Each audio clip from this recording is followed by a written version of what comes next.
Seorang nenek jadi jutawan disebabkan minum kopi McD.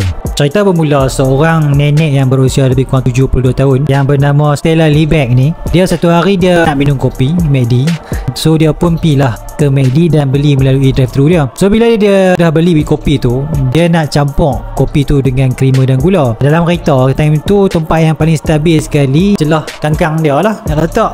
Mungkin time tu tak ada lagi cup holder. Jadi nasib tak berapa nak baik. Dia pun bila buka kopi tu, tertumpahlah celah kangkang dia tu.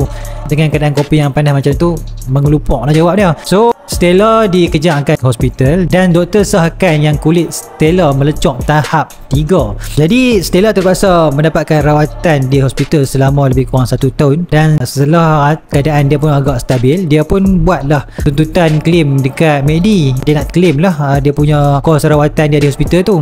Dia minta $20,000. Tapi McD time tu kenapa dia nak bagi kat Stella $20,000? So dia pun kata, aku bagi setakat $800, nak terima ke tak terima ikut suka lah. So dekat situ Stella tak puas hati lah. Apa yang dia buat, dia bawa lelaki tu ke mahkamah.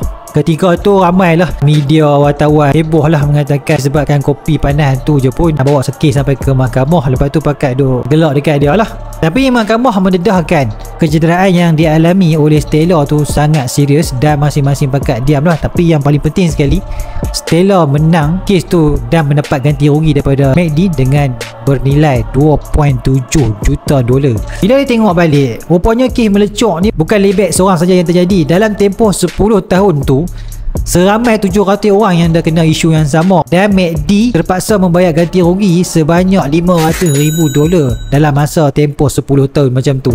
Ini semua disebabkan polisi McD lah, yang mana mereka nak serve kopi tu mesti bersuhu lebih kurang 82 degree hingga 88 degree. Kalau mengikut kajian, 88 degree jika terkena kulit akan menyebabkan melecok tahap 3 dalam masa 3 second sahaja.